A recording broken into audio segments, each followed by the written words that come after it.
Ah, j'y ai pas pensé cette semaine. Pas grave, je le vole déjà de quelqu'un, c'était classique. Mon petit café, un petit café aujourd'hui. Un petit latte, un petit chai. Non, un café filtre noir, ben basic. That's it. Je m'apporte une cafetière le matin, man, puis ça fait ma journée. Moi, je vais toujours chercher la même affaire, tu sais, puis à chaque fois que tu y vas avec ta femme, ta blonde, tu sais, c'est eux autres, tu sais, qui se dirigent vers ces petits cafés fancy-là, le latte, le chai. Le pire, c'est qu'un petit cappuccino, tu sais, j'ai une petite machine italienne, tu sais, puis je me fais ça, mais la fin de semaine, mettons. Tu fais mousser du lait, là. Ben oui. J'ai jamais utilisé le truc à côté, c'est straight. Quand je fancy, je double. Un double espresso, that's it. Puis, OK. Mais la semaine, c'est bien rare, là, je veux dire, le matin... je finis de déjeuner, je fais mon café, puis je commence à travailler. Là, fait que j'ai pas le temps de... Tout de même, ça marche. Je pense que oui. ça prend du gaz noir. Exact.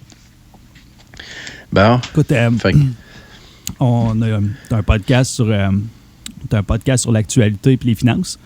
Fait que, exact. De Dow Jones, Jones, la bourse, pas beau. C'est pas beau. Non, ça va pas bien, là. Pas beau. Dow Jones... Achète la dip. C'est le temps d'acheter la dip. OK? Oh boy, je saurais tellement pas quoi dire, man. Achète la dip. C'est ça, je sais. Fait qu'il y a une dip, puis tu l'achètes. Attends, je note. Ouais, achète la dip. Achète la dip. Fait que, juste pour spécifier, on n'est vraiment pas on n'est pas des consultants financiers. Fait que prenez pas nos conseils non. En ligne de compte, mais achetez la dip. Là, c'est toi qui es responsable, c'est pas moi. Moi, j'ai rien dit. Voilà, mais j'ai spécifié qu'il faut pas qu'il le fasse. Ouais. Fait que, c'est. Mais à part de ça, qu'est-ce qu'on connaît un peu? Les guitares? Un petit peu. Je veux dire, le gear, tout ça. Là, des affaires, les pédales basses. Ouais. Puis, fait que c'était fait cette semaine. Moi, je me suis défait le dos, fait que j'ai pas fait grand-chose, honnêtement. Là, je sais pas comment c'est arrivé, man, mais en tout cas, barré bien raide. Puis j'ai un beau... j'ai un Sun à réparer, là, une tête 130 watts. Là, je suis même pas capable de la lever de la terre, fait que ça va attendre... début de semaine prochaine avant que je puisse la faire. Sinon... faut te partir un Kickstarter. Ouais, oui. Ça serait cool, hein? Aidez Yves, aidez-le. Pour... Puis on va appeler Séjour. En même temps, ton photoshoot va être fait. Genre, tu sais, Yves, il est malade. Mais sinon j'ai travaillé... En fait, il y a une commande qui est rentrée là, pour un magasin. Fait que je rentre mon stock dans une boutique. Je peux pas te dire tout de suite ce que c'est parce que c'est pas fini, mais la commande est rentrée. Je suis en train de builder stock, puis ça va être livré. Tu sais, je pensais être capable de livrer cette semaine, mais là, avec ma condition, j'ai pas pu. Là, fait que ça va aller probablement la semaine prochaine. Là, mais ouais, c'est quelque chose que je vais pouvoir annoncer bientôt. All right. Yeah, puis toi, ça. Qu'est-ce que t'as fait? Moi, ça? Non, l'autre en arrière de toi. Ouais. Jacques, qu'est-ce que t'as fait? Jacques est dans sa cage puis il prend ça tranquille. OK, c'est bon, on le dérangera pas d'abord. Non. Cette semaine, je travaille sur des designs. J'ai sorti une pédale une couple d'années, peut-être 1 an et demi, 2 ans. On ne mettra pas trop d'années en arrière de ça. Qui s'appelle le Niagara, qui est une disto Bit Crusher en parallèle. Fait que, de quoi vraiment cool, qui fonctionne tous ces mêmes knobs un peu, si on veut. J'ai sorti ça avec Rare Buzzer, un chum en Ohio. Puis 10 modèles, on a sorti ça, petite limited édition, puis on le ressort. Puis évidemment, à chaque fois que tu te mets à parler de gear, tu te mets à parler de ci et de ça, c'est rendu big, c'est rendu loin. Fait que là, lui, il fonctionne juste ou presque en SMD ou en, je vais le dire en anglais, là, en pièces de surface. En surface monte, là. SMD en français. Surface mount. Je sais même pas, man. SMD? Moi, en tout cas, j'arrête pas de lire SMD. Surface, composant de surface. Fait que on va l'updater dans le fond pour qu'il soit sur une 125B, des jacks au top dans le fond en surface. Puis c'est ça. Là, on a eu une idée pour l'artwork. Puis c'est ça. Là, on est en recherche de quelqu'un qui aime le gear, dans le fond, puis qui est pas pire dans l'infographie 8 bits. OK. On a un design en tête, à fond, que tu pourrais probablement trouver en 2 secondes en te donnant les indices. Tu sais, je veux dire, on veut garder la chute, puis on veut prendre un cover de Nintendo iconique avec une chute dessus comme design, puis travailler là-dessus. Ah oui, OK. Fait que tu vois, genre. Oui, c'est ça. j'ai compris. C'est ça. Genre, tu sais, fait qu'il faut trouver, dans le fond, quelqu'un qui va comme travailler à partir de ça. Puis évidemment, quand je dis quelqu'un qui... Un infographiste. Un infographiste qui aime le gear, ça veut dire que, tu sais, genre de mix de cash puis le produit fini. OK, faire un échange de services. Exact. Ouais, on peut se permettre ça de temps en temps, c'est le fun. Ouais, puis sérieusement, justement avec les infographistes, c'est assez commun. C'est assez commun que tu vas tomber sur... OK. Je joue pas mal de guitare, je joue pas mal de bass, tu sais. Fait que, à vrai dire, je te dirais que les 3 gars avec qui j'ai travaillé avec une fille aussi, fait que je suis pas sexiste. Les 3 gars avec qui j'ai travaillé, ils ont pris une pédale en échange à un certain point à un moment donné. OK. Ouais. Cool, man. Vraiment pas pire. C'est là-dessus que je travaille. C'est ça que j'ai sur la tablette. Ça a pris pas mal une bonne partie de mon temps, dans le fond, cette semaine. Puis, that's it. Sinon, si je peux me permettre, man, qu'est-ce qui fait le bit crush dans ton bit crusher? C'est-tu digital? Comment ça se passe? C'est des... Il faut que ça soit digital. Ça serait de quoi qui serait pas pire à rejaser éventuellement, les bit crushers. Okay. Un des derniers, j'utilise dans le fond, je pars du EA qui a été vraiment retravaillé dans le fond pour être plus silencieux par Parasite Studio qui fait genre les pédales vraiment, vraiment cool, des circuits vraiment cool. On est parti de... La section bit crusher est assez intouchée. Tu sais, je veux dire... Comme je pourrais dire ça, tu vas pas te créer un bit crusher dans le fond tantôt, dans le fond de ta cave, dans le fond comme par magie comme ça. T'sais. Fait qu'on est parti pas mal du circuit plutôt intact.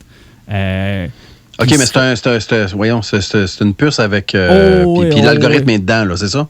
Non, c'est analogue. C'est parce que je veux pas de bullshit. Regarde, je vais aller le voir directement, je vais te donner dans le fond...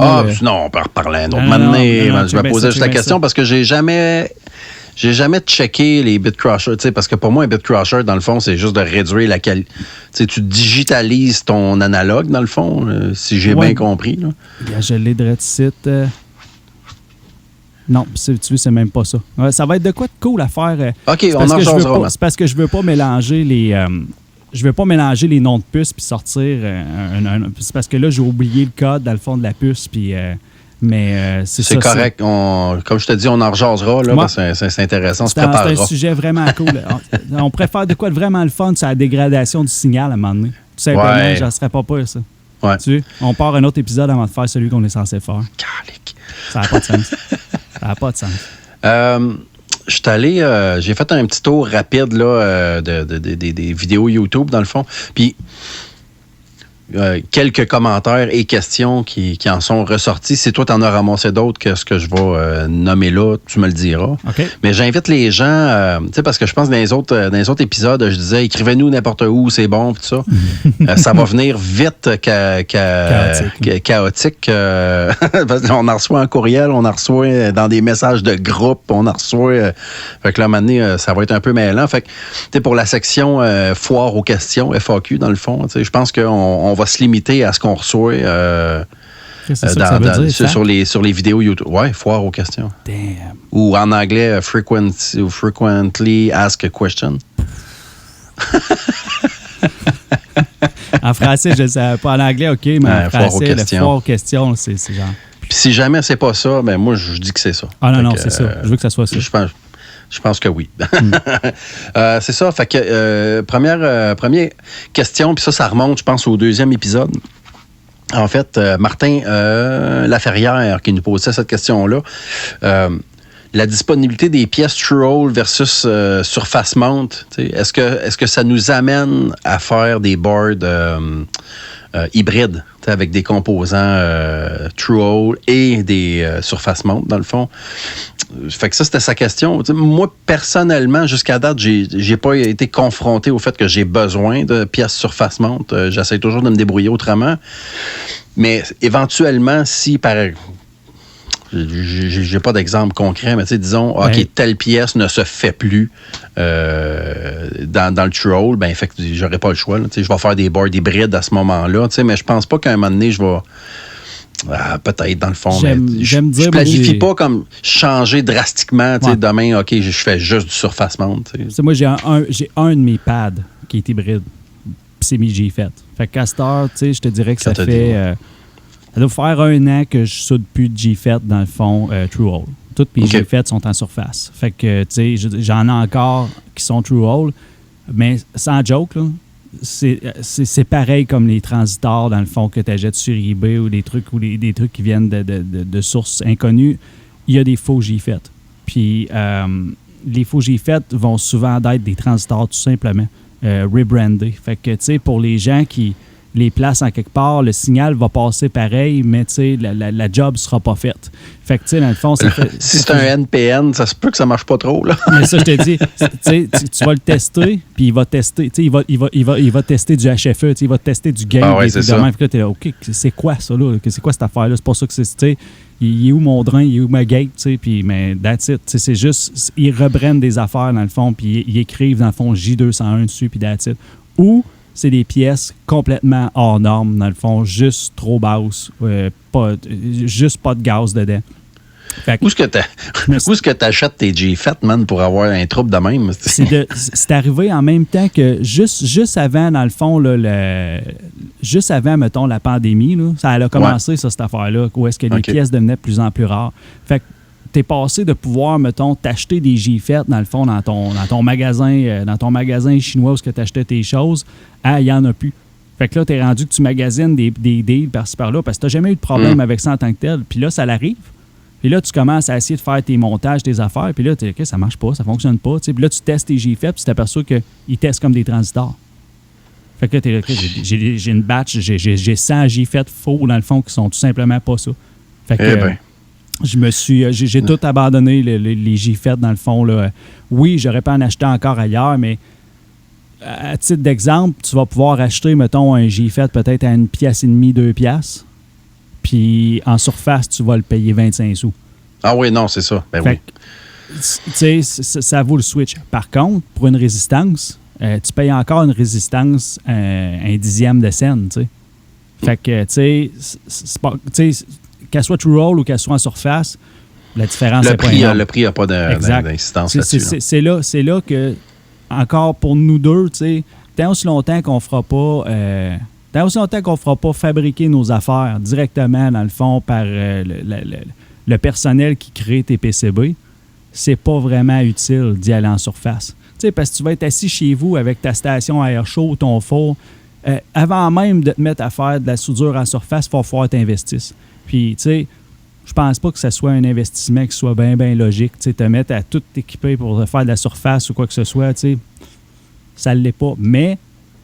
si ta puce il arrête d'affaire puis elle tombe juste en SMD, ben écoute, tu changes ton pad sur ton board, puis à cette heure, tu mets juste cette puce-là. On y va progressivement. Tu as un bon point que j'aurais pas pensé mentionner. T'sais. Des boards surface mount au complet, ça veut pas mal dire que tu ne fabriques pas toi-même chez vous. Exactement. Je veux dire, j'en ai monté des boards... Pas pour la guitare, là, mais je veux dire, avant de faire ça. Je veux dire, quand on faisait des prototypes, je veux dire, tu développes un board, puis je veux dire, les premiers boards, on les assemblait nous-mêmes, dans le fond. Puis je veux dire, j'en ai soudé là, du composant à 200 pattes. Là, je veux dire, il y a des bonnes techniques quand tu as les bons outils, puis tout, mais c'est long, là. Ouais. Oh, ça demande du temps. Fait qu'effectivement, ça devient plus très, très rentable. Là, si t'en fais, OK, ben j'en ai 25 à faire, t'es mieux de donner ça en sous-contractant, à sous-contractance à quelqu'un d'autre. Oui, parce que... Un excellent point. La majeure partie, tu sais, juste Electro-Harmonix, dans le fond, Electro-Harmonix, tu sais, dans le fond, quand ils reçoivent le board, la plupart du temps, les boards sont tous déjà prêts, dans le fond, dans le plastique, dans les affaires, puis ils ont des employés, tu sais... Dans le fond, c'est une des shops, justement, ce qui n'est pas syndiqué, Electro-Harmonix, où est-ce qu'il est toujours capable de, il a soi-disant, assez bien traité ses employés pour que, tu sais... Il reste là. Exact, tu sais, mais veut pas. C'est du monde qui reçoivent, tu sais, c'est du monde qui font la dernière étape. Ils ont un board monté, ils vont mettre la couette de fil jusqu'à la foot switch, puis après ça, dans le fond, ils vissent des jacks, ils amènent des fils à ça, puis that's all, tu sais. Ou si je sais même plus comment Electro-Harmonix c'est, ça fait tellement longtemps que je n'ai ouvert une, mais je pense qu'ils doivent être rendus les jacks sur le board à cette heure là aussi, puis... mais... faut le voir de même. Si la pédale est en surface, la première affaire que tu dis, c'est qu'elle a été de l'assemblage presque de masse, entièrement faite en Chine. La personne, ce qu'elle fait une fois qu'elle l'a, c'est faire l'assemblage final dans le fond. Puis il y a même le print. Il y a gros des compagnies, comme, mettons, un des fournisseurs, Teda, dans le fond, qui est un fournisseur en Thaïlande, sont rendus qui offrent de l'impression UV. Fait que tu peux même tout faire. Je veux dire, chez vous, tu reçois tes boîtiers, tes pièces, puis tous tes trucs. Par contre, si je peux donner un conseil à des gens qui font du DIY ou quoi que ce soit, essaye d'acheter tes pièces actives dans un endroit réputé. Les pièces passives, ça va, mais les pièces actives, achète-les dans un endroit réputé. Tu parles le transistor... tes puces, tu sais, puis... ça, puis le délire supplémentaire qui vient spécifiquement juste de moi, tu peux aussi même essayer de t'acheter des bons capaciteurs. Des capaciteurs, dans le fond, tu sais, qui ont au moins un taux, dans le fond, un taux de réussite ou un taux de ne pas briser qui est au moins connu ou valable. Essaye au moins de t'arranger que quand tu rentres le nom de ta marque de capaciteur sur Internet, il ressorte quelque chose. OK. Mais en même temps, c'est ça. Il y a des capaciteurs qui sont gradés audio ou quoi que ce soit. Il y a toutes sortes de délires là-dedans. Puis va parler à des gars, justement, de radio à 5, 6 000, 7 000, 8 000 piastres, puis du filtrage dans le radio. Puis ils vont te dire qu'il y a des capaciteurs magiques que ça te prend. Puis c'est de l'huile d'une tank, hein, tu sais. Ouais. Je comprends ça, man.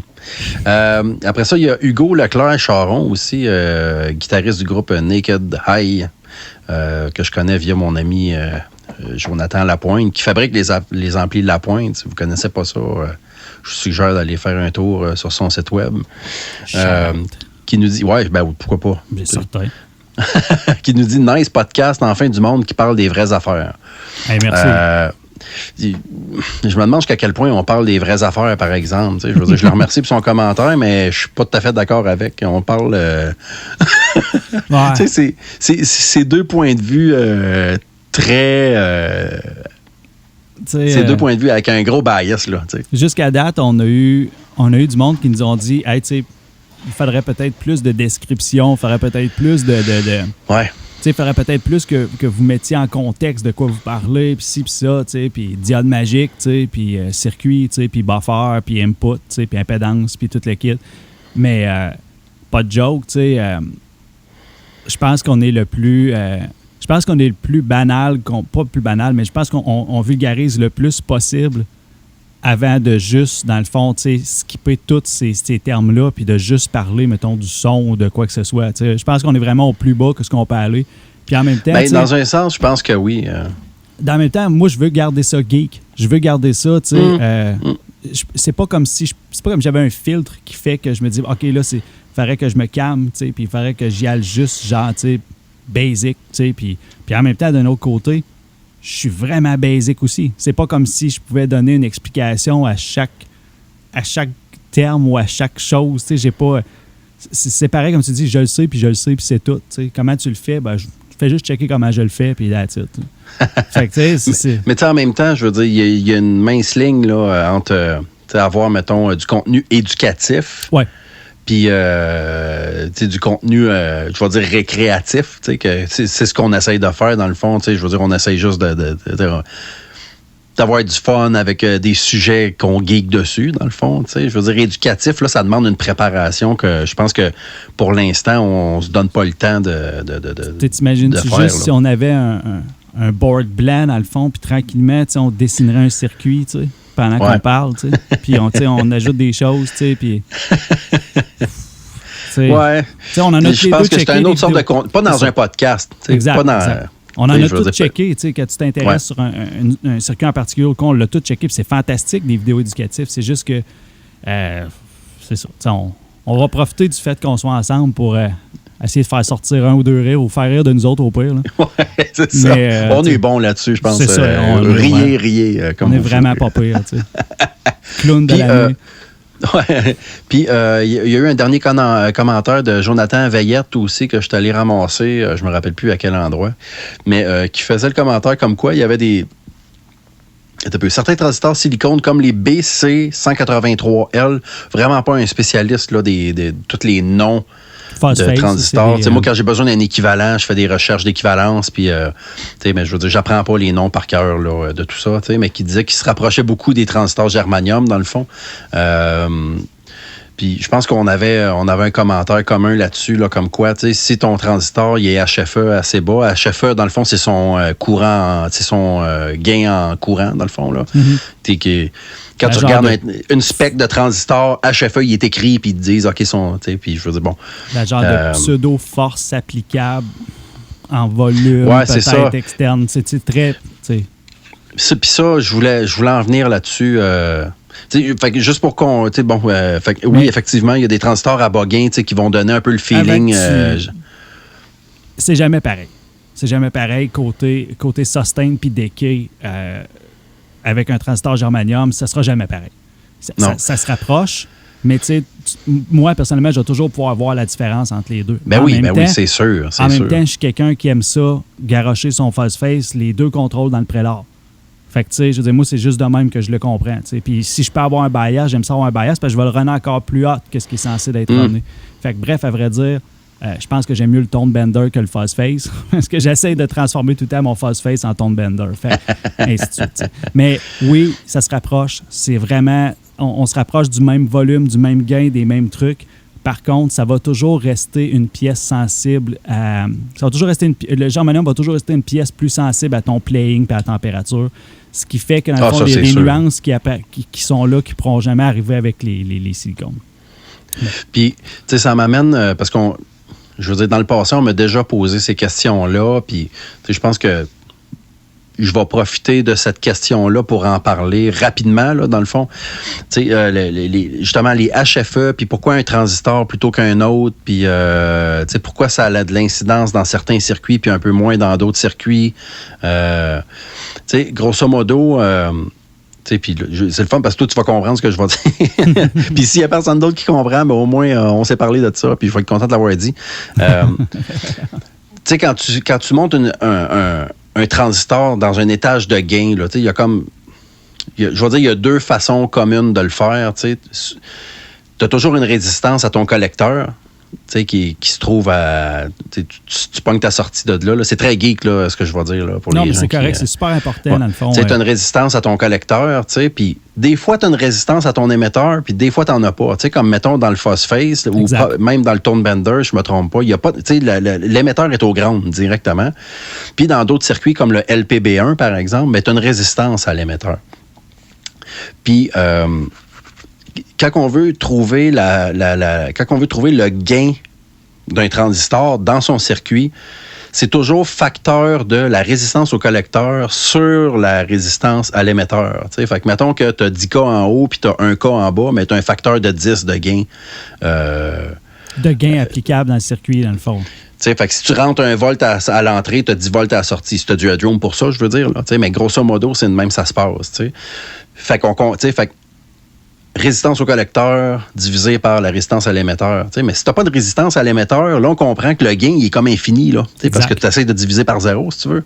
Ce qui fait que dans ces circuits-là, quand tu n'as pas de résistance à l'émetteur, là, ton HFE, il y a de l'impact sur le gain. Directement applicable. C'est ça, exactement. Parce que la formule est plus compliquée que dire collecteur sur émetteur, parce que tu as justement, tu as le HFE qui rentre là-dedans. Là, mais je veux dire, moindrement que ta résistance à l'émetteur est grande, ton HFE, il n'y a presque plus d'impact. Ce qui fait que dans un LPB1, si tu mets un 3904, un 5088, ou d'autres choses, avec, mettons, un 3903 qui a beaucoup moins de gain, ça fera pas vraiment de différence parce que ton gain il est fixé par le circuit autour. Tandis que dans un phosphate ou dans un tone bender, là, ça a de l'impact en Calvin, c'est parce que ton HFE dicte directement comment que le transistor va se comporter dans ce circuit-là, dans le fond. Alors, c'est une excellente comparaison parce que si tu prends, mettons, justement, le circuit de la Big Muff, la Big Muff, là, tu peux te promener de 250 d'HFE jusqu'à 500, 600, même 700.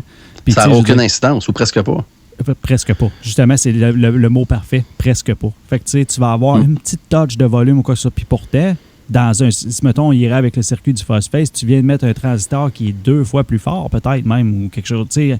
Puis d'un Phosphate, tu verras la différence. Hein, tu sais, je veux dire, le volume que tu as dans le milieu, tu vas l'avoir à la fin, tu sais, puis vice-versa. Fait que c'est super bon comme comparaison. Puis tu vas souvent avoir, justement, tu sais, du monde qui va dire « Ah, j'ai mis tel transistor dans mon montage, tout. » OK, man. OK. Ça avait peut-être pas d'un... C'est ça. Ces transistors-là sonnent mieux qu'eux autres. OK. Silicone? Oh, OK.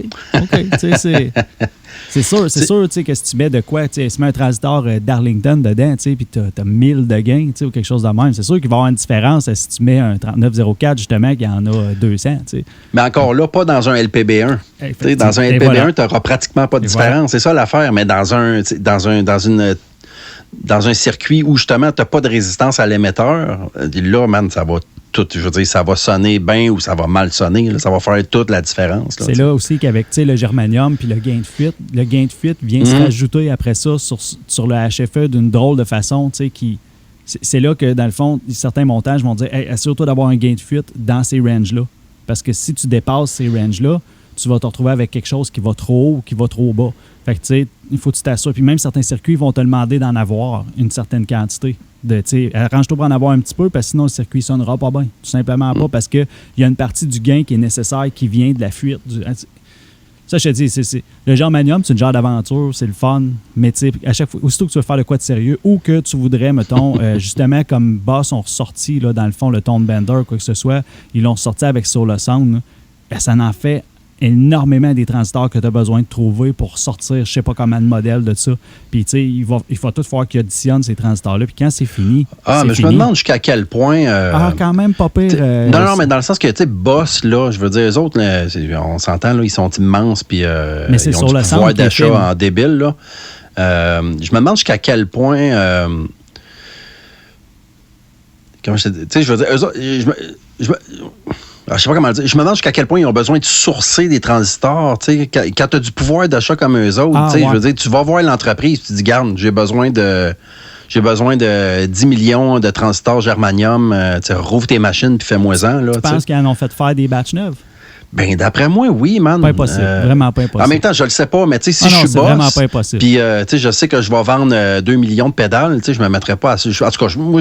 Surtout qu'ils en ont refait un autre batch. Fait que ça prouverait pas mal ton point ça prouverait pas mal ton point, c'est sûr et certain. Tu sais, ça me fait penser au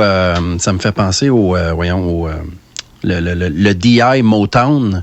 Tu sais, j'avais écouté c'est un DI passif avec un transistor là, pas un transistor, excuse-moi, un transfo dedans là qui est bien recherché là, dans les années 70 là, ou 60-70, ils mettaient tel transistor dedans, il y avait une shop qui faisait des transistors, puis là, il avait fait des DI avec ça. Puis récemment, la compagnie Acme Audio, dans le fond, récemment, ça fait peut-être 10 ans, là, ce style-là. Ils ont fait réouvrir, ou en tout cas, ils sont allés rechercher les machines qui avaient fait ces transistors-là à l'époque. Là. Il n'y avait personne qui travaillait avec ça, mais les machines étaient encore quelque part. Puis en tout cas, c'est une vidéo que j'ai vue. Puis le gars, il expliquait ça. Fait que, tu sais, il a été jusqu'à là. Il n'a pas juste comme pris les specs des transfos. Je veux dire, il est allé chercher la machinerie puis l'expertise qu'il avait, puis il a fait réouvrir, puis il refait faire ces transfos-là, puis il vend ça une fortune, parce que tu t'imagines-tu, man, je veux dire... Oui. Je sais pas qui opérait ces machines-là à l'époque, mais ça a pris quelqu'un pour être formé, ça a pris quelqu'un pour... je veux dire, tu pars pas une machine des années 60 sans expertise, là. Ça te prend quelqu'un pour te montrer comment ça marche. Fait que, tu sais, les DI, ils doivent coûter comme 500-600$, tu sais, puis on s'entend, c'est un transfo puis 3 jacks, là, tu sais. Mais la business des pédales a jamais été aussi haute qu'elle est là. Puis la preuve de tout ça, c'est qu'il y a un paquet de compagnies qui étaient défuntes, qui étaient finies, qui reviennent. Tu sais, je veux dire, je me trompe pas, Solar Sound est revenu.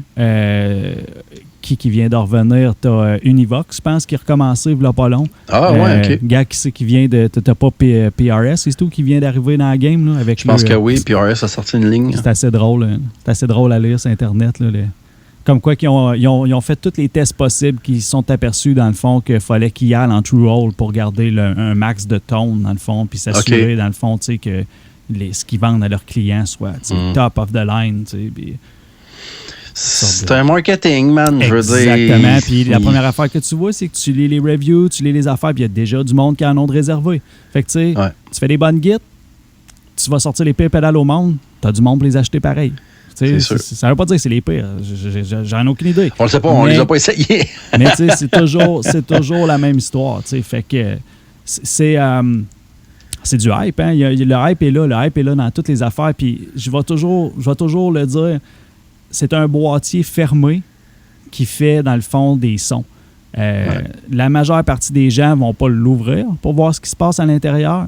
Fait que le design, le look qu'il utilise, les démos, puis la façon dont ça va être vendu sont une énorme partie de combien tu vas en vendre.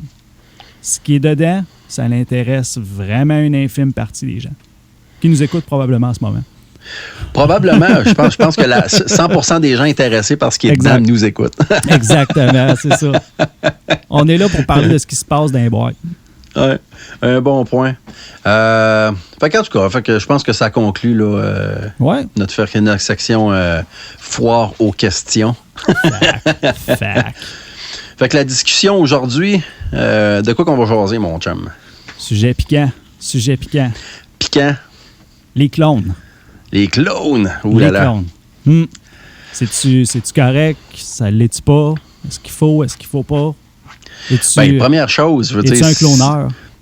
Si moi, je suis un cloneur, pas tellement, mais en même temps, tu sais, je suis d'avis que, tu sais, un char, ça va tout le temps avoir 4 roues puis un volant. Il y en a qui ont essayé des curveballs là, avec le temps, là, genre un char à 3 roues. Là. Mais la structure est toujours la même. Puis, je veux dire, c'est le peaufinage autour qui fait que tu vas choisir une marque ou l'autre, ou le savoir-faire d'une entreprise.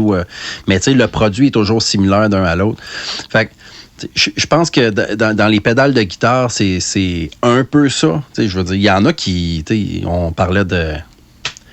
Il y en a qui vont programmer puis qui vont, Impress, on parlait de ça, on parlait de Chase Bliss, on parlait de... Je suis pas en train de dire qu'il n'y a plus de nouveau dans les pédales de guitare, il y en a encore, puis avec l'avènement comme complètement numérique, puis je pense... c'est-tu Warm Audio qui a sorti, je me rappelle plus c'est qui, là, mais il y a comme 3-4 pédales, c'est comme des pédales... ampli, là, dans le fond, là, que tu donnes une sortie XLR, puis c'est un émulateur d'ampli direct là, dans ta pédale, man, puis ça a l'air que ça sonne la tonne, là, avec ton petit reverb, tes petites affaires, fait que tout ça pour dire que il y a du nouveau, mais une drive, c'est une drive, puis je veux dire, il n'y a pas 200 000 façons de faire une drive, là, je veux dire, il y a des circuits qui fonctionnent bien, il y a des circuits qui fonctionnent vraiment pas bien. Mettons, je te place ça différemment, OK? On va prendre quelque chose qui est super accessible, OK? Mais qui est encore sur le marché. Ouais. Pour en venir vraiment... Tu sais, moi, j'ai mes restrictions moi, par rapport au clone. Puis, parce que moi, je clone. J'ai cloné certaines affaires, puis comme je dis toujours, moi, je joue au casse-tête. Fait que j'ai tendance à prendre des sections puis de les coller ensemble ou de prendre quelque chose qui existe au complet puis de rajouter ma touch. C'est le même que j'opère. Mais, mettons, quand tu vois un clone, là, j'ai pas un modèle en tête, mais on va prendre quelque chose qui est super populaire. Okay, on va prendre un Tube Screamer, OK? On va prendre un Tube Screamer. Un clone 1-1 de Tube Screamer, OK? Que la personne dit, écoute, j'ai fait un clone de Tube Screamer, il est à vendre, je le vends X prix. That's it. C'est ça. Puis il fait un démo, tout à il se passe quoi quand tu vois une annonce comme ça? Peu importe la compagnie. Qu'est-ce qui se passe dans ta tête quand tu vois une annonce comme ça? Toi qui build des affaires, qui build des pédales, tu vois un clone 1-1 de Tube Screamer, la personne le vend, puis that's it. Il se passe quoi? Probable. En tant qu'individu, j'imagine que ça m'intéresse un peu moins. Là, on parle d'un Tube Screamer. On parle de Tube Screamer. C'est parce qu'il y a tellement de choix. Tu sais, puis là, il y a des choses qui viennent, que je me pose comme question parce que je veux dire, j'en ai réparé des pédales ici, là, des clones de machin, là, tu sais. Puis tu sais, des fois, la construction laisse à désirer, là, tu sais. Dans la méthode, tu sais, quand tu pognes le circuit de board, tu sais, il est dans du tape, mettons, puis il flotte dans la pédale, tu sais, ou il est dans un sac en plastique. J'ai vu ça aussi, dans un ziploc, genre, tu sais, là, c'est... Fait que, tu sais, moi, c'est pas une joke, là. J'ai pogné ça pour vrai, là. Fait que, tu sais, il y a comme une espèce de... Puis c'est des trucs qui viennent difficiles à réparer aussi, parce que, je veux dire, tu sais pas comment que c'est fait. Je veux dire, je vais-tu reverse engineer la patente pour le réparer? Même le board, il vient la peut-être même pas d'une source qui est fiable, tu sais. Fait que, tu sais, c'est ça, je veux dire... Personne, tu sais, je veux dire, surtout que le Tube Screamer, ça m'intéresse pas pantoute, là, ou pas beaucoup, tu sais. Mettons, c'est sûr que là, je t'ai donné un exemple, tu sais, que... Tu sais, si, mettons, il se va... Tu sais, je veux juste amener au fait que, mettons, tu vois un Tube Screamer à vendre 130, 140 $. Il y a un beau design dessus, whatever. Tu sais, si tu vas aller t'en acheter un vrai ou t'en achètes un use, ça va te revenir probablement au même prix ou un petit peu moins cher. Fait que, tu sais, cette personne-là qui vend ce Tube Screamer-là, je veux dire, sa parcelle de marché n'est pas là. Fait que, à la place, ça va forcer à vendre non, peut-être... t'as un point. Je pense pas. Que le marché, il est là. Il faut que la personne vende ce produit-là à peut-être, genre, je sais pas moi, 80, 90 $ canadiens, tu sais, puis quand tu regardes ça, t'es là, tu fais ça pour rien, tu sais, rendu là, tu sais, je veux dire, si tu comptes ton temps, tes affaires, peut-être tu veux juste récupérer ce que tu as investi, puis that's it. Le problème, c'est que parfois, certains gens vont avoir une prédestination, dans le fond, à payer pas cher pour se retrouver avec ces produits-là dans les mains après. Puis, tu sais, ils vont être pris avec. Tu sais, ils vont être pris avec un produit qui ne fonctionne pas puis qui a peut-être jamais bien fonctionné. Puis, c'est là que j'en arrive après ça mettons, on va prendre la Life Pedal d'un Quaker Device. Un Quaker, c'est ça. La Life Pedal, c'est une Rat, un Green Ringer puis un LPB1, tout mis ensemble. Puis là, ils ont mis des switches éventuellement là-dessus, puis tout le kit, whatever. C'est le Ben que j'ai oublié, c'est Sun, le Ben? En tout cas, whatever. C'est leur pédale. Il y a un hype de fou en arrière de ça. Si tu as ça, tu fais du Doom, tu rouvres des trous noirs, tu sais, puis tu as besoin de la Life Pedal. Mais un Quaker, il n'en a pas sorti beaucoup. Puis, tu sais, je veux dire, il y a eu beaucoup de scalping qui a été fait là-dedans. Les gens la jettent, ils la revendent tout de suite après, puis ainsi de suite. Première affaire qui est arrivée, c'est que le monde a commencé à reverse engineer ça, puis ils sont aperçus que c'était pas bien compliqué. Tu sais, c'était pas la fin du monde comme circuit. Fait que, à cette heure, tu peux te procurer vraiment des clones partout de ça. Puis, dans le fond, tu as la pédale originale qui se vend encore 350 $, 400 $, mais tu peux te faire un clone que si tu achètes tous les morceaux, tout ça, te revient, dans le fond, à une fraction du prix.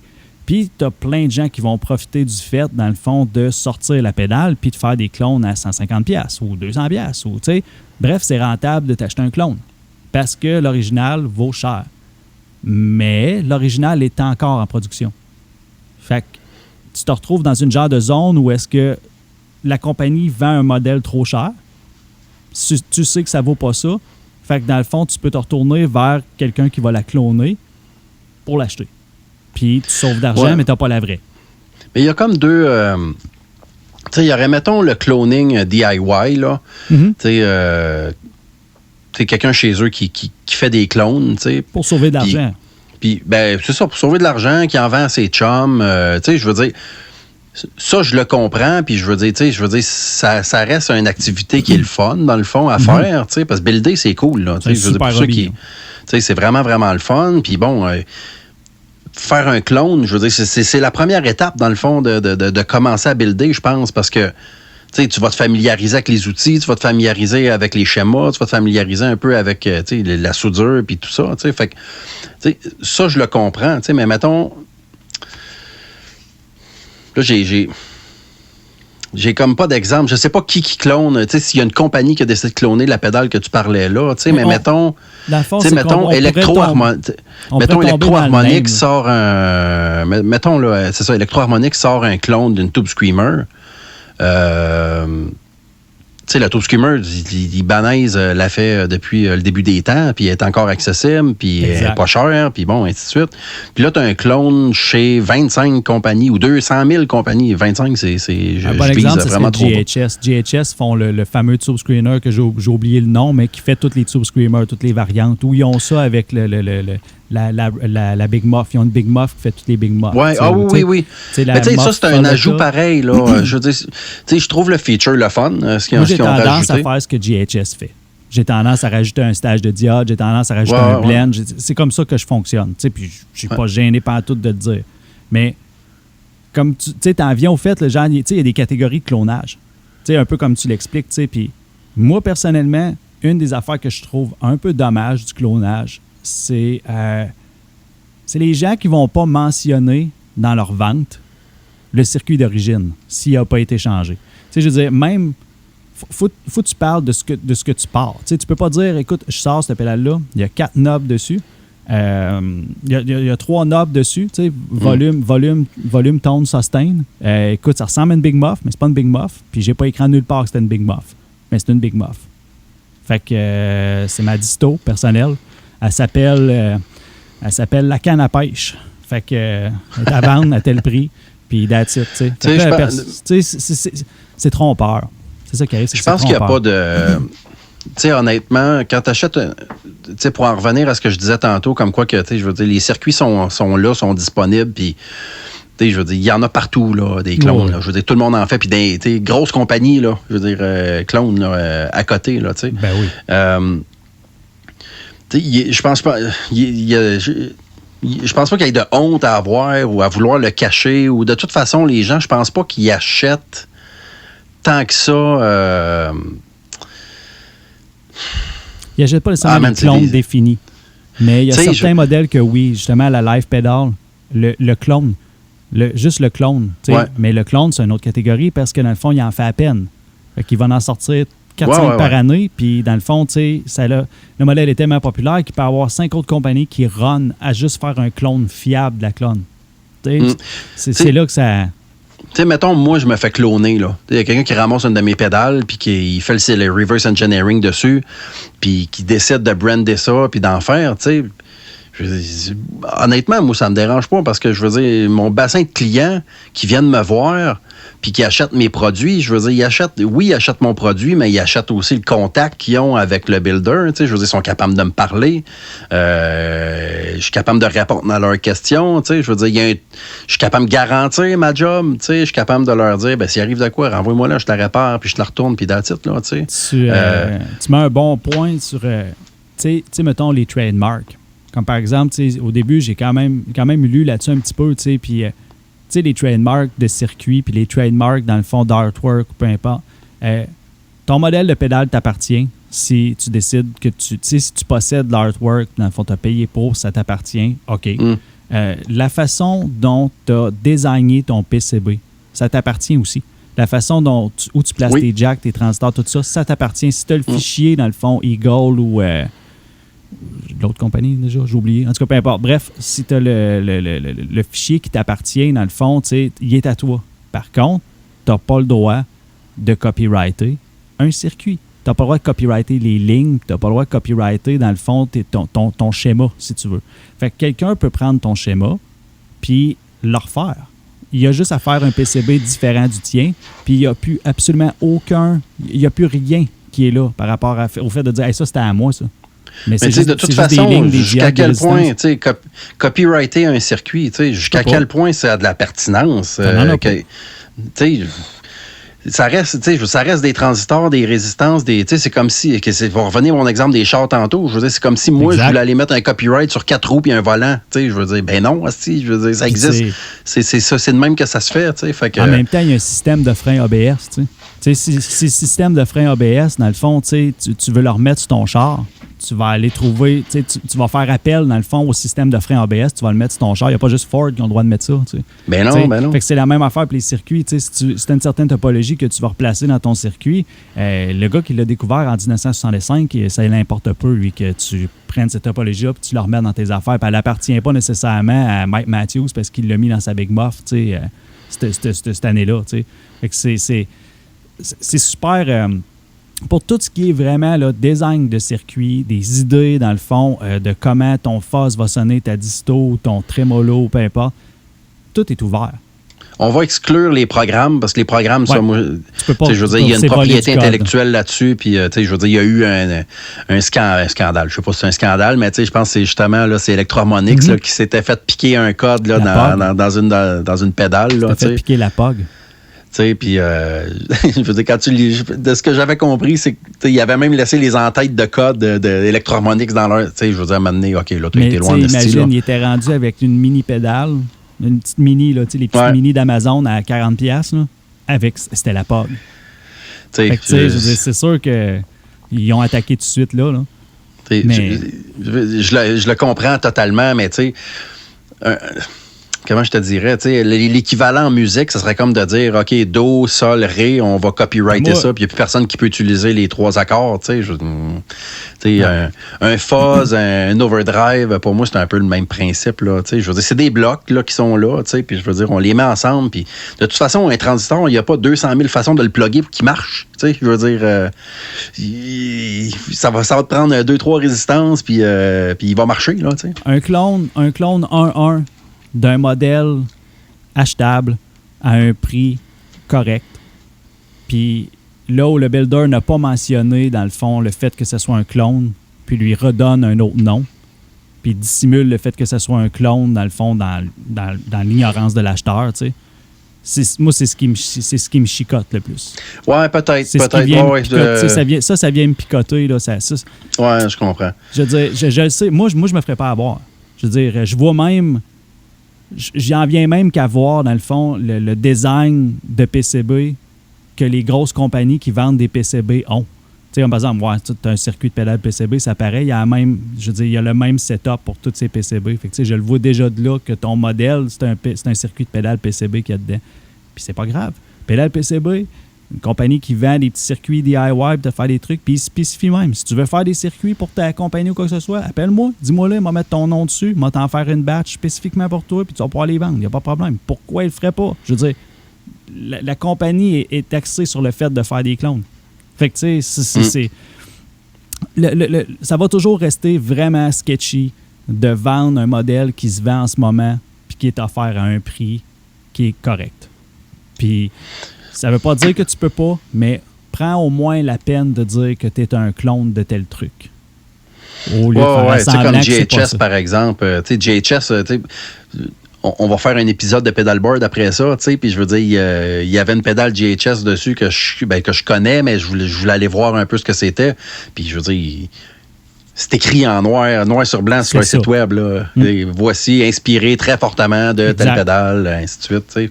Je pense qu'il n'y a pas de honte. En fait, c'est tout à l'honneur du builder d'aller mettre ça. Là. Pas de joke, moi, cette transparence-là vient un peu avec une once de respect, dans le fond. T'sais. Je veux dire, moi, je suis pas gêné de dire que je vais faire un clone de tel truc. Puis si la personne me le demande puis demande plus de détails, je vais le dire où est-ce que je me suis rendu.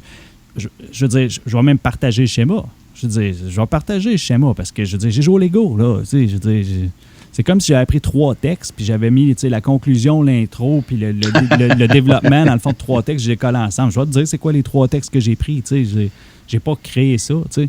Mais par exemple, tu sais, c'est là que tu vois la différence. Tu sais, si tu crées une chanson, tu sais, puis tu crées tous les arrangements puis les instruments, puis il y a quelqu'un qui va faire exactement la même affaire que toi, là, ça marchera pas. Parce que ça vient tout de toi, de A à Z, puis il n'y a pas quelqu'un qui est censé copier toutes ces choses-là. Fait que, tu sais, c'est vraiment là que peut-être que, comme tu l'as spécifié, à part le code qui va être écrit de A à Z par quelqu'un, c'est vraiment dur de dire que quelque chose t'appartient dans le monde des effets, puis de dire que c'est juste toi et toi qui fais ça, puis c'est ouvert. Les amplis aussi, en fait, là, puis je veux dire, ça m'amène à un autre point rapide, là. Tu sais, quand j'ai commencé, parce que moi, j'ai commencé à l'envers, j'ai pas commencé avec les pédales, j'ai commencé avec les amplis directs, là, dans le fond, tu sais, puis au début, je m'étais dit, je vais me faire des modèles, tu sais, d'amplis, puis là, j'avais entre guillemets, designé des circuits, je veux dire, qui n'étaient pas des répliques nécessairement de trucs connus, tu sais. Puis avec ma take dessus, dans le fond, tu sais. Puis là, j'avais comme 3 modèles de même, là. Puis, man, j'ai jamais été capable de les vendre, tu sais. Puis, tu sais, on me demandait tout le temps, tu peux-tu le tweaker? Ou ça peut-tu ressembler plus à un Deluxe? Ou ça peut-tu ressembler plus? Tu sais, puis quand j'ai amené, j'ai juste, OK, ben je vais arrêter de me borderer avec avoir des modèles. Tu sais, dis-moi ce que tu veux, je vais te le builder, dans le fond. Puis à partir de là, moi, ça a levé pour les amplis. Tu sais. Il y a aussi de quoi de rassurant, je pense, pour le player, là, tu sais, de dire... OK, j'ai acheté une pédale, tu sais, puis je veux dire, c'est comme un blues breaker, mettons, ou c'est comme un tube screamer. Je veux dire, le tube screamer, je sais ce que c'est censé faire. Ça a quelque chose de rassurant. Le artwork est différent, c'est fait plus sur mon board. Tu sais, il y a sa place. Ben, ça a sa place. Ça, c'est sûr et certain. Ça a sa place parce que, je veux dire, crime, le marché, c'est 90% ça, là. Ouais. Dans le fond, tu sais. Fait que c'est sûr que ça a de la place, mais on s'entend que le marché, il est flotté en esti, là, tu sais. T'achètes quelque chose à 250$, OK? Ouais. T'achètes quelque chose de quelqu'un que tu connais, ou un autre builder indépendant, ou quoi que ce soit.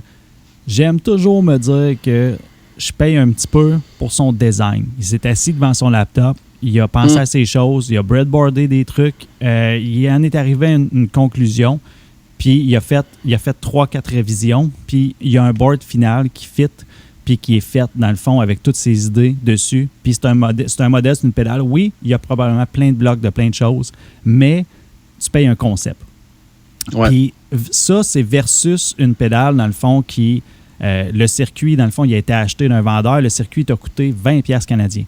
Puis, dans le fond, après ça, toi, tu l'as pris, tu l'as populé, tu as joué Lego, dans le fond. Fait que tu as mis les bonnes pièces, tu as suivi le plan, tu as mis les pièces dedans. Puis après ça, dans le fond, tu finis ton boîtier, tu mets ton artwork, ou tu es allé chez Taida en Thaïlande, puis tu as fait imprimer 10 boîtiers, puis tu fais ta batch de clones. Puis dans le fond, tu l'appelles un autre nom, tu l'appelles le chalet suisse. Puis dans le fond, le chalet suisse, dans le fond, c'est des... je sais pas, on va prendre un modèle X. Gars, c'est des... whatever. C'est pas important qu'est-ce que c'est, mais c'est un modèle qui existe déjà là en ce moment, dans le fond, puis que tu peux pas, dans le fond, tu peux te procurer, dans le fond, le genre pour X prix. Fait que dans le fond, toi, tu les revends 20-30$ moins cher avec un design peut-être attrayant dessus, puis that's all. T'es vends tout, ils s'en vont. T'as rien acheté intellectuellement à la personne qui t'a cloné tes pédales. T'as juste acheté, dans le fond, son travail. T'as juste acheté, dans le fond, t'as acheté le travail d'un ouvrier qui a acheté des pièces, dans le fond, puis qui a monté un inventaire. J'aime tellement le concept de me dire que j'ai investi, dans le fond, dans l'idée peut-être un petit peu plus wild de quelqu'un qui a fait quelque chose, puis qui est arrivé à de quoi. Puis, encore une fois, pour ne pas parler dans mon chapeau, même moi, j'ai des circuits que je vais faire qui s'apparentent vraiment gros à un clone ou qui sont peut-être directement des clones parce qu'ils ne se vendent plus sur le marché ou que c'est rendu super rare ou que ça coûte cher. Je veux dire, je fais un buzz around sur lequel je mets un master volume dessus. Il n'est pas spécial. Là. Je veux dire, il y a la mode la plus basic dessus, puis that's it. Par contre, as-tu essayé d'aller t'acheter un Buzz Around dernièrement? Si tu t'en vas au magasin de musique, tu dis, hey, tu peux-tu m'avoir un Burns Buzz Around, 66, 67 à peu près dans les années, dans les débuts. Là. Mais tu sais, ça, je pense, aussitôt que tu as un produit qui a une rareté dessus, c'est systématique. Je veux dire, c'est sûr que ça va finir par être cloné ou. Exact. En tout cas. C'est la game. C'est ça, c'est la game. Puis, tu sais. Honnêtement, moi, je suis assez, je veux pas dire indifférent sur le sujet, mais j'ai pas vraiment de points négatifs à ce qu'il y ait des clones qui circulent. Dans le sens... moi, j'étais un vieux chialeux. Moi, j'aimerais ça que tous les clones aient le bon nom. Ou qu'il y ait toujours l'information donnée. Ça, c'est comme un autre... Ça, c'est mon bout de grincheux. C'est pas le problème... Dans ce cas-là, toi, c'est pas le problème du clone comme le fait que tu le dis pas que c'est un clone. C'est la désinformation. C'est ça. Mais puis ça, je suis d'accord avec toi. Je veux dire, comme si tu as cloné de quoi, je veux dire, on peut... Je veux dire, si tu as cloné quelque chose, tu peux le dire. Là, je veux dire, il n'y a pas de mal à le dire. Puis, comme on disait tantôt, comme GHS fait, je veux dire, c'est tout à ton honneur de le mentionner. Exactement. Fait que, tu sais, le clone comme tel a sa place. Par contre, de pas le dire ou de dire... c'est autre chose. Ben, je veux dire, tu peux juste ne pas le mentionner, puis tu pourrais dire le contraire. Non, c'est pas ça. Je vais le mettre je vais le couler dans l'époxy pour que tu vois c'est quoi, puis ça, c'était... Le fameux sujet maudit, j'aurais pas dû parler de ça, parce que ça me fâche, là. On va l'amener, ce sujet-là, on va en parler. Tu as une expérience directe avec ça, j'en ai une directe avec ça. Ouais, il y a des modèles légendaires qui ont été coulés dans l'époxy ou quoi que ce soit. Tu sais, fais pas ça! On va non, fais pas ça. Non, pas d'époxy. Ouais. N'importe quoi. Mais ça va être pas pire, ça. Ça va être pas pire. Hein? Là, on fait-tu mieux d'avoir parlé de ça? Ou Ouais, je pense que le stock coulé dans l'époxy nous choque pas mal plus que les clones. Je pense que oui, man. Ça là, mon gars, là, je pense qu'on devrait faire un live où on est assis sur une galerie avec des chaises berçantes pour parler de l'époxy, pour être sûr de chialer bien comme il faut. Hey, check un jeune, et culottes à terre. Ouais, ça va être beau, ça. Le circuit du podcast ou le circuit de la semaine, Calvin, on a jasé pas mal des clones, man. Ouais. On va se faire un petit 10 minutes sur le circuit de la semaine. De toute façon, on fait ça rapide. Le Fuzz Face, dans le fond. Fuzz Face. Mon expérience avec les Fuzz Face, premièrement, j'aime le tone, j'aime ce que ça fait. Puis encore, au début, on parlait de résistance à l'émetteur ou exact. Pas. Circuit classique qui en a pas, fait qu'on est très sensible aux transistors qui sont dessus. Fait que de là, j'imagine toutes les versions de Phosphase qui vantent tel transistor ou tel transistor. Je pense à Analogman, que BC 103, BC machin. Encore une fois, je suis pas un spécialiste de tous les noms de transistors, fait que je le sais pas, mais on voit beaucoup de ça, là, des Phosphase avec puis où on va publiciser le transistor qui est dedans, puis il y en a qui sonnent mieux que d'autres. C'est un circuit qui est à merci, dans le fond, de ce qu'on va y mettre dedans. Autre point important aussi, c'est vraiment une pédale qui va être, de par la façon que c'est branché à l'intérieur, l'impédance d'entrée de ces pédales-là est super basse. Fait que ton volume, il va y aller. Ce qui fait que ça va être sensible à tout ce que tu vas brancher en avant. Puis c'est ce qui fait que tu veux brancher ta guitare direct devant, parce que si tu mets un buffer ou peu importe une drive ou n'importe quoi d'autre en avant, c'est que là, tu viens tout... Plein de monde vont dire que mettre le wah-wah avant, fuck toute la patente. Je pense que Jimmy nous a peut-être prouvé le contraire. Mais tout son stock était toujours modifié, dans le fond, par Roger Mayer. Il me semble que c'est son nom, ouais. Puis, tout son stock était toujours modifié constamment. Le gars achetait 20 Fuzz Face. Jimmy essayait les Fuzz Face. Il en prenait 2 qu'il aimait vraiment gros, mais il les essayait dans la cave. Il sortait dehors faire son show. Il était à la chaleur. C'était rendu les 2 Fuzz Face qui jouaient le moins bien. Fait que, il y avait toujours un arsenal pour revenir dedans. Puis, je pense, moi que je me trompe, mais je pense que c'est pas la première pédale. Je pense que Soul Sound ou Vox, Soul Sound puis Vox sont arrivés avec le Tone Bender MKR 0.5 avant. Fait que le Fuzz Face, c'est genre un clone. Ah oui, ça, je sais pas au courant de l'histoire. Je pense que je pense que le 1.5 est avant. À vrai dire, la façon de la topologie, parce que je pense qu'à la base, tout ça, tout le but de ça, c'est de recréer, dans le fond, le son d'un speaker pété, d'un ampli qui overdrive, d'un tube qui manque, puis de la saturation, dans le fond, amenée dans un ampli. Parce que ces gars-là, ne sont pas dit, genre, hey, je vais faire une boîte qui fasse, ou je vais faire... Ils se sont dit, ce serait cool que ça sonne pareil comme quand mon ampli tout croche, c'est ça, tu sais. Puis, dans le fond, tu sais... je pense qu'Arbiter, ils ont eu ça jusqu'en genre 93 à peu près, jusqu'à temps que Dunlop, dans le fond, ait la compagnie. Puis... j'ai souvenir, moi, tout, fin années 90, là, où est-ce que genre, ils ressortent les vieux Fuzz Face du temps. Dans le fond, là, il y a une version, il va sortir une version, dans le fond, Germanium, ils ressortent telle version, la version Jimmy, la version ci, ça. Et c'est là qu'ils ont ramené toutes les vieilles versions, puis toutes les autres transistors qui avaient sorti dans le temps, dans le fond, puis tout le kit, parce que ceux-là, ils n'étaient pas...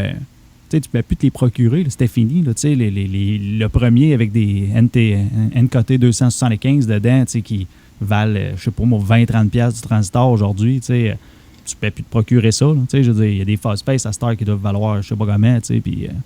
Mais, comme tu l'as dit, ça reste toujours le fameux blueprint sais, je veux dire, mettons, tu prends un fuzz face puis tu te laisses 2 sockets pour mettre tes transistors dessus, puis c'est un circuit où est-ce que, tu sais, à chaque fois que tu vas changer tes transistors et les essayer, c'est une aventure à chaque fois. Tu sais, c'est tout le temps une aventure à chaque fois. Il y en a qui ne marcheront pas pantoute. Il y en a qui ne donneront même pas de son, ce style-là. Il y en a qui vont marcher. Puis c'est spécial à dire, mais tu veux, tu sais, quand que. Parce que Jimmy là, c'est là qu'il ne faut pas que. Tu sais, je suis pas le plus grand fan de Jimi Hendrix, mais tu sais, j'ai toujours été intéressé par ces vidéos fuckées où ce qu'il met le face à guide, dans le fond, où est-ce que la radio pogne dans son fuzz. Tu sais. Puis dans le fameux vidéo où est-ce que la radio pogne dans son fuzz, si je me trompe pas, je pense qu'il était rendu avec des modèles de fuzz face au silicone. Je peux probablement me faire prendre par quelqu'un de là, mais apparemment que quand ils sont tombés au silicone, parce que là, c'était plus stable, il n'y avait plus besoin de tout checker les qualités du transistor qui pognait, ils se sont trouvés avec un problème que là, la radio AM pognait dans le fond, dans le fuzz face. Fait que je pense que c'est pas un problème qui était là dans le temps que les germanium étaient là, mais plus quand le silicone est arrivé après. Fait que, possible. Mais en tout cas, justement, encore une fois, c'est une histoire d'impédance. Je veux dire, ça, c'est de quoi qui est facile à régler. Là. Si tu as de la radio dans un circuit, je veux dire, ça te prend juste une résistance sur ton jack d'input. Là. Tu sais, tout ce que tu as besoin de faire, tu sais, mais le fuzz face en a pas. Fait que je veux dire, si tu mets une résistance, ça va tourner un peu différent. Puis tu sais, moi, j'irai à un show, puis le gars, il a un fuzz face, le gars ou la fille a un fuzz face, puis je vais entendre Radio Cuba qui va commencer dans le fond en même temps que le bus. Moi, je vais capoter ben raide. Moi, c'est de quoi? Je veux dire, enlève-les pas, laisse-les là, s'il te plaît. Je veux l'entendre. Mais il y a du monde qui vont entendre la moindre interférence puis c'est comme c'est pas pour moi. Non, mais c'est ça. Je veux dire, il y a des. Tu sais, à l'époque, c'était ça. Je veux dire, il n'y avait pas d'autres options. T'sais, aujourd'hui, il y a des performances qui sont attendues de ces circuits-là. Ce qui fait que. T'sais, justement, je veux dire, tu travailles avec un fuzz face, puis comment ça, je suis pas capable de le mettre après mon tuner, ça sonne tout croche, tu sais. Je pense qu'il y a comme une façon de. Pas une façon, mais il y a la façon de consommer le gear, dans le fond, a changé là, avec le temps, c'est sûr. Il y a des performances qu'on s'attend. Je veux la mettre n'importe où, ma pédale, puis que ça marche. Je veux dire, le fuzz face classique, il fait pas ça. Moi, j'ai fait 3 modèles, dans le fond, de fuzz face. J'en ai fait le premier modèle que j'ai fait, la première pédale que j'ai vendue, c'était un fuzz face silicone. J'étais avec un ami dans le temps, on a sorti le bias à l'extérieur. Puis, c'est classique, ça, comme modif. Puis on est allé, dans le fond, on s'est promené ces forums puis tout, puis j'ai checké la façon dont le rendre le plus débile possible. Fait que toutes les valeurs de résistance qu'on a pu baisser ou augmenter pour changer le gain, dans le fond, puis pour rendre ça débile, c'est ça qu'on a fait. Fait qu'on a fait un genre de fuzz face turbocharge, dans le fond, puis il pognait la radio bien en masse. C'était un trip, tu sais. Puis, dans le fond, peut-être 2 ans, j'ai cloné, dans le fond, le Sunface de Analog Man, qui est pas... je veux dire, c'est un fuzz face. Mais dans le fond, les mods que Analog Man font sont quand même le fun. Il y a le bias, qui encore une fois, rien de nouveau là. Mais il y a un genre de pré-volume. Fait que dans le fond, il te permet, comme à l'intérieur de ta pédale, de rien de spécial encore. C'est juste un potentiomètre avant le potentiomètre. Mais ça te permet de te mettre un volume pareil comme si tu avais roulé ta guitare. Fait qu'imagine-toi, tu aimes jouer aux 3 quarts. Tu veux dire à l'input de ton... Ah, ben oui, man. Puis dans ta pédale. Fait que si tu laisses ta guitare au full volume, mais quand tu pars ton fuzz face, ton son est déjà... Tu n'as pas besoin de rouler ton volume, il est déjà aux 3 quarts. Ouais. Mais écoute, il n'y a pas personne qui m'a dit « Wow, c'est vraiment cool que tu l'aies mis. » Je veux dire, c'est le genre d'affaires que tu oublies. C'est pour le monde qui font du blues, puis qui sont vraiment genre super picky sur leur tone. Il n'y a pas... Mais il y a des circuits déjà qui... Je pense au... Parce que j'ai utilisé ce circuit-là aussi. Là, c'est un fuzz, le Sam Ash Fuzz. Ou Astrotone, là, je pense que c'est Analog Man qui faisait ça, Astrotone. Ça se ressemble gros. Là. Puis, tu sais, quand j'ai fait la pédale, l'agent dormant, dans le fond, là, mon circuit, c'est ma pédale, dans le fond. Tu sais, je veux dire, c'est ce fuzz-là que j'ai tuné, tu sais, plus à mon goût, tu sais, mais je veux dire... C'est comme dans la série Pariso. Pariso, c'est mon chum, là, dans le fond. Puis je veux dire, crème, j'aimerais ça avoir cette phase-là, puis tel boost que tu avais fait, là, puis packager ça ensemble. Je dis, ouais, pas de problème, on va faire ça. Fait que, puis justement, le pot de phase dessus, c'est carrément, c'est ton input, là. C'est un pot direct sur l'input, là. Ah ouais, c'est des... c'est important. Tant qu'à moi, si tu es un builder ou si genre tu fais du DIY, que ça, il va falloir que tu t'en montes un à un moment donné, il va falloir que tu t'essayes. Comme là, moi j'en ai fait. C'est le plus simple. Je veux dire, c'est dur d'être plus simple que ça. Là. J'ai fait 2 versions Germanium, puis quand je les ai sortis, j'en ai plus. Là, j'ai fait, je pense, 5 modèles de chaque, puis ils sont partis. Puis j'en ai fait un modèle japonais avec des transistors Toshiba, dans le fond, puis nice. Sanyo. Puis j'en ai fait un modèle General Electric, dans le fond. Puis des vieux transistors que j'ai trouvés, dans le fond, sur le net, mais dans le fond, c'est un gars qui réparait des orgues depuis X temps. Il y avait une batch genre de 30-40 transistors. C'est un genre de transistor vraiment louche de bias de vieille orgue. Puis ils ont toute une dot de peinture brune dessus. Vieux General Electric noir, peinturé noir. Puis dans le fond, la dot, c'était parce que ton orgue était calibré.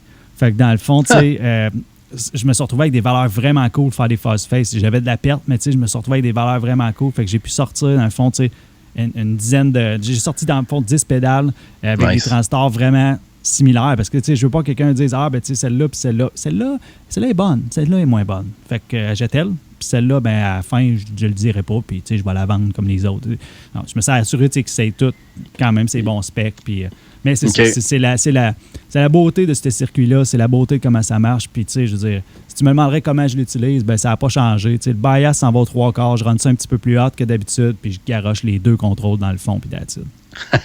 Il n'y a pas d'autre façon pour moi d'utiliser ça.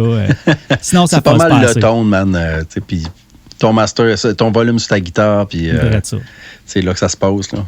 Ouais. Hey, t'as-tu écouté mes tunes? Ben oui, j'ai écouté tes tunes. Fait que, non, toi, vas-y. C'est le même qu'on fait ça, je pense. C'est le même qu'on fait ça. Vas-y, parle-moi de mes tunes. Tu m'as donné Summertime de Janis Joplin. Ben oui. Écoute, je la connaissais, mais ça m'a fait un peu peur. Parce que baptême cachiole là-dessus. C'est une lamentation, cette chanson-là.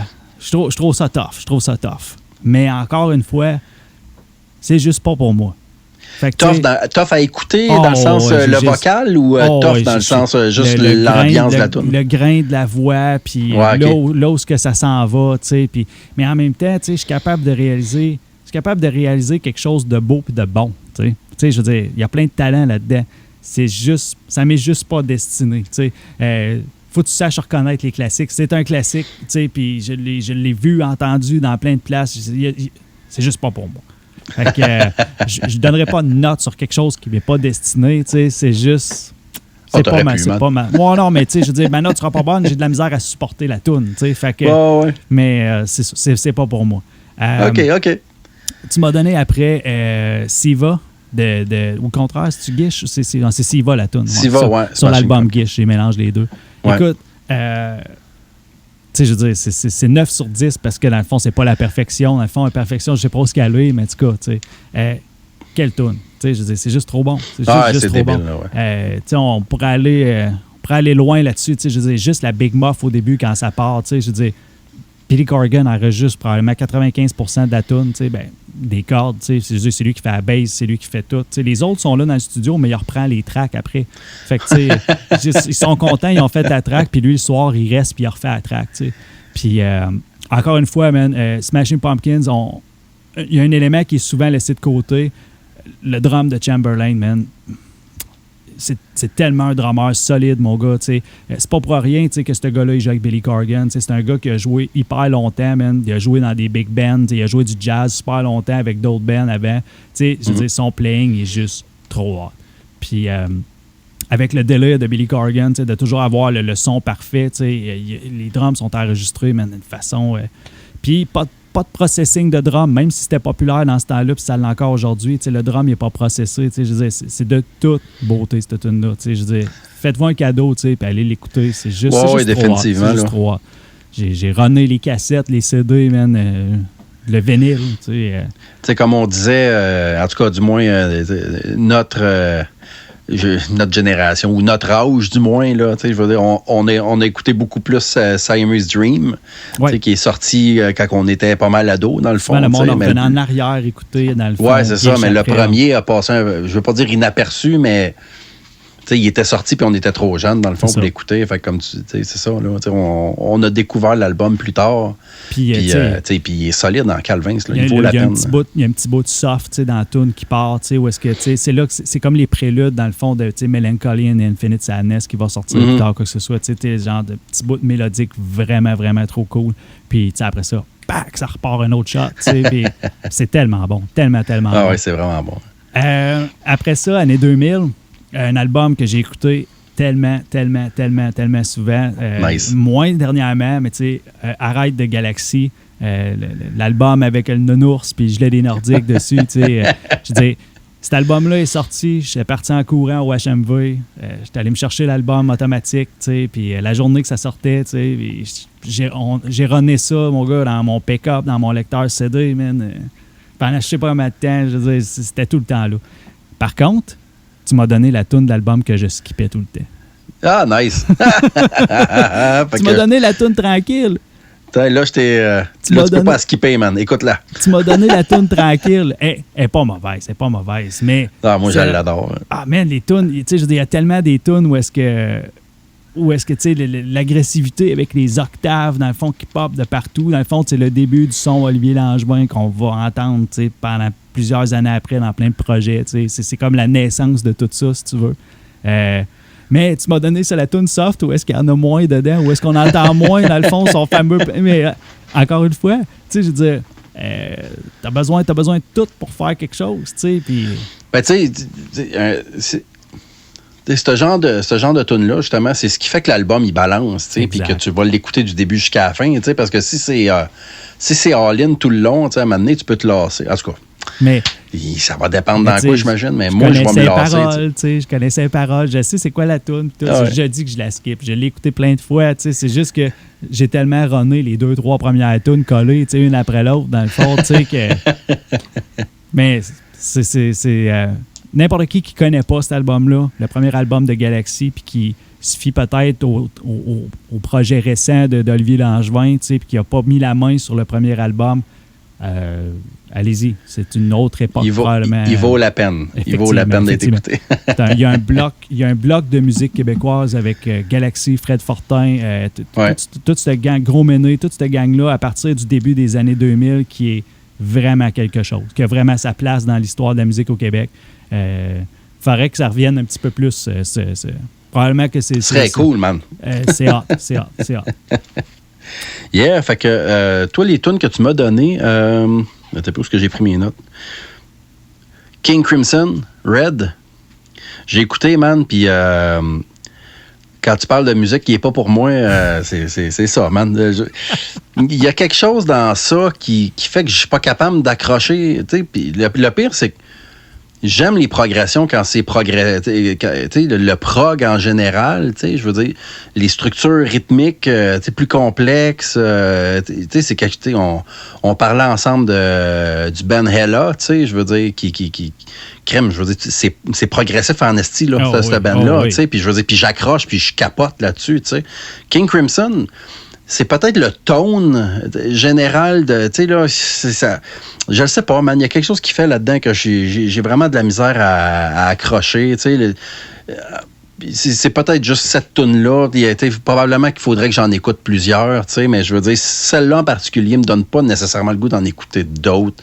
Tu sais, à un moment donné, je me dis, OK, elle achève-tu la toune? Je veux dire, je le sais, c'est sûrement un sacrilège. C'est sûr que j'ai de la clientèle qui écoute ça, puis qui trippe, puis qui se disent, non, j'achèterai plus jamais du De Roi, man. C'est correct. Qu'est-ce que je te dise? Je fais juste être honnête, là. J'ai dit que j'aimais pas Janis Joplin. Imagine-tu comment je suis dans la merde, fait que, non, c'est ça. Tu sais, je veux dire, encore une fois, puis là, je pense que c'est un trio, eux autres. Ah non, ils sont plus que ça. Ils sont plus que ça? Ouais, ça dépend comment. Je pense qu'ils sont tout le temps minimum 4 ou 5. Je te dirais 5 minimum. Ah, OK. Fait que d'abord, mon idée était prise. Fait qu'imagine, tu pensais qu'il y avait moins de gars tellement, tu sais, c'était... Non, mais je me disais qu'à OK, c'est beaucoup de stock pareil pour 3 gars, là, tu sais. Ouais. Mais c'est ça. La toune comme telle, je sais pas, man. Je trouvais... Le hook me restait pas dans la tête. C'était un peu dissonant, un peu... ouais, c'est ça. J'ai pas plus accroché qu'il faut, man. Après ça, tu m'as laissé le band Minuteman avec la tune Vietnam. Premièrement, la tune, elle dure 1 minute et demie, je pense. Toutes les tunes sont super vraiment rapides. c'est ça. Par contre, ça, j'ai vraiment trouvé ça le fun. Je veux dire, ça part avec une groove tellement funky en commençant. Là, je veux dire, tout est rapide. Là, le petit drum super groovy. Puis j'ai trouvé ça le fun. L'approche minimaliste aussi. Dans le sens que les arrangements sont très simples. Là, je veux dire, drum, bass, git, puis that's it. un petit catchy, là, un petit riff catchy là, dans le fond. Puis... Tout est un peu sec, tout est un peu, mais quand c'est funky de même, je trouve ça vraiment intéressant. Là. Tu vois, comme ça, j'ai donné comme une note de 7 sur 10, là, dans le sens que j'ai trouvé ça intéressant. Probablement que je vais fouiller un peu plus cette band-là dans le futur. Là. Puis après ça, je parlais de quelque chose de sec, là, on s'en va vers quelque chose qui est tout sauf sec, là, dans le fond. Of Love, Baby Alligator, que je connaissais pas ce band-là. Non, c'est plus obscur, là. Ouais. Tu sais, j'ai Fuzz, fait que, tu sais, je veux dire, c'est pas quelque chose qui m'étonnait venant de toi, là. Tu sais, j'écoutais ça, puis la semaine passée, tu m'avais donné un autre band, je pense que c'est Deer Hunter, tu sais, puis... c'est-tu... Ah non, c'était pas eux autres, c'était dans le premier... OK, bon, je les ai pas. Mais en tout cas, tu sais, je veux dire, c'est le genre d'ambiance que dans des trucs que que j'ai déjà vu dans des trucs... oui, exactement, c'est ça. Même genre de vibe un peu. C'est très fuzz, mais fuzz pas trop agressif, là, parce qu'il y a bien du reverb, il y a bien... Il y a de la texture, là. Il y a beaucoup, c'est ça, beaucoup de texture. Un peu lo-fi, malgré tout, dans le sens que j'ai aimé qu'il y ait un... Ça, c'est pas une production de haut niveau. Là. Non, c'est ça, c'est ça. Ils font 500 à vinyle, mettons, là, quand ils sortent des vinyles. Puis le vocal... le vocal, il est tout le temps comme... Il y a 2 tracks de vocal là, qui sont superposés, qui chantent à l'unisson, dans le fond. Fille, là, je pense qu'une fille, c'est une fille ou un gars qui chante très aigu, là, rendu là, je le sais pas. Non, mais je pense que c'est une fille, il est comme dans une autre band, puis il y a comme... En tout cas... Mais pas tout le temps juste.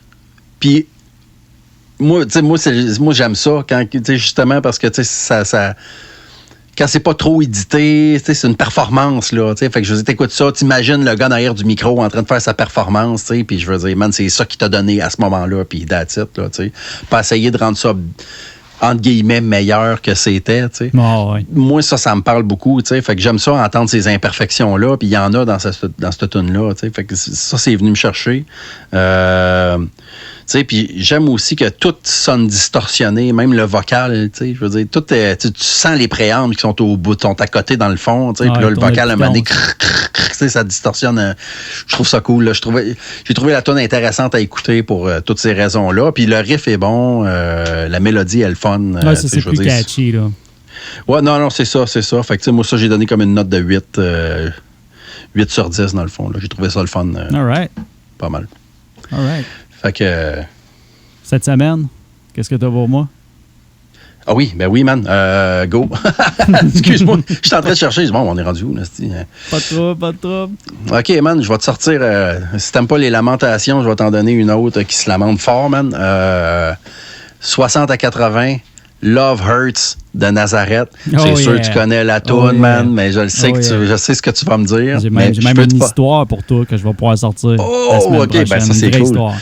Mais je vais te forcer à l'écouter. C'est une chanson que j'ai... pendant vraiment longtemps, je me suis dit, c'est quétaine.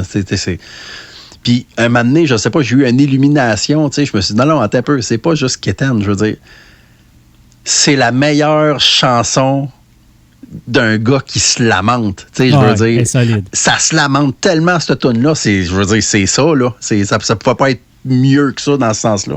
Fait que, tu sais, j'ai développé un amour profond pour cette chanson-là. Faut pas que j'en parle tout de suite. Okay, j'en parle la semaine prochaine. Prochaine chanson, un band que t'apprécies probablement, de Pixies.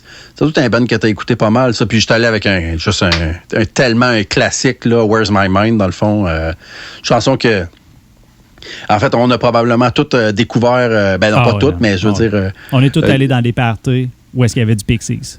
sais, c'est juste un classique, là, cette band-là, tu sais. En même temps, encore une autre fois, faut voir que je me retienne. Je veux dire, j'ai des belles affaires à dire sur cette tune-là. Ah, super. Tu sais, il faut se donner des tunes qu'on aime aussi, là. C'est plaisant, là. J'ai essayé de travailler de ce côté-là, moi aussi, tu sais, parce qu'à un moment donné, j'essaie toujours de... Je vais aller à l'affront avec un titre, mais j'essaie d'être smart avec les deux autres, au moins. Fait que The Pixies, puis après ça, pour les années 2000 et plus, j'ai choisi un band que j'ai vraiment accroché, tu sais, puis tu vas reconnaître comme un fil conducteur dans tout ce que j'écoute puis dans ce que je fais, dans le fond. Le band de garage, un duo extraordinaire, tant qu'à moi, tu sais, je veux dire, les deux albums... Ils sont bons, ils font des solos. Ouais, c'est ça. Puis la tune, ça sonne, man. La chanson qui nous a fait découvrir cette band-là, la première tune du premier disque, man. Puis c'est comme un coup de poing d'en face. Là. Pas d'en face, mais ça coupe le souffle. Là. Qu'est-ce qui vient de se passer, tu sais. Fait que je vais avoir ton avis là-dessus aussi, man. Fait que shoot-moi tes tunes à cette heure. All right. De mon bord, 60-80, Bang a Gong par T-Rex. Bang a Gun? Bang a Gong, G-O-N-G, Gong. Bang a Gong OK. par T-Rex. Ça te dit rien? Okay. Non. Mark Bolan, non? Pas de... Non. All right. Après ça, 82 000, Monitor de Siouxsie and the Banshees. OK. Juste te donner un mini topo, je suis un gros fan de John Mego à guitare. Probablement, je butcher son nom, là. En tout cas, John Mego, en tout cas, whatever. Il y a un son vraiment trop cool. Ça a été un des premiers, dans le fond, à amener un flanger dans son son. Puis il l'utilise quasi tout le temps. Puis il a tendance à laisser toujours, tu sais, le fameux filter Matrix que tu as sur celui d'Electro-Harmonic, c'est l'Electric Mistress, là. Oui. Tu peux laisser juste le filter Matrix, dans le fond. Tu peux juste comme laisser le circuit ouvert, dans le fond, puis comme une genre de mini rotation, dans le fond, qui est tout le temps là. Il a tendance à jouer avec ça. Tout. Il y a un playing qui est juste trop cool, puis que tu vas peut-être aimer ou pas, mais whatever. Fait que, c'est des belles textures. On va le découvrir, vraiment cool. Puis le dernier, ça, c'est celui où est-ce que genre, probablement, ta blonde va m'écrire après pour me dire d'arrêter de t'envoyer des tunes de ce genre-là. Dracula Mountain de Lightning Bolt. OK. Fait que, écoute, le titre en dit long, mais c'est ça. Tu vas être dû pour une raille avec celle-là. Bolt. Nice, man. Ben, c'est tous des 3 tunes que je connais pas. Fait que on embarque là-dedans à pieds joints, man. Toute la découverte. Hey, on s'est étiré un peu cette semaine. On s'excuse. Ah oui, mais écoute, ça arrive. Ça faisait longtemps qu'on s'était pas vu. Fait que... C'est ça. Fait que... épisode 4, on rap. In the box. Puis on se revoit la semaine prochaine. On n'arrête pas, effectivement, c'est un rendez-vous. Écrivez-nous, on like, toute la patente, les affaires que j'ai faire puis dire. Là, mais, puis clairement, là, je suis toujours à l'attente de ma plaque. Fait que ça veut dire que vous n'avez pas encore dit à vos mères, puis à vos pères, puis à vos soeurs, puis à vos frères d'aller liker notre page. Même exact, si connaissent rien dans l'électronique. Fait que... Go. On est à 52 subscribers. Fait que je pense qu'on n'est pas loin d'une plaque, là. C'est à combien, ça? 69. Je pense que c'est une plaque à 69. OK. Fait que, crème, on est rendu. On est rendu, man. Pour nous, c'est l'effort, s'il vous plaît, là. Parce que là, il y en a 10 là-dedans que c'est mes comptes, là. Fait que... Ouais, c'est ça. Hey, on s'en va super. Ouais, ça marche. Salut, à plus, tout le monde. Mm-hmm.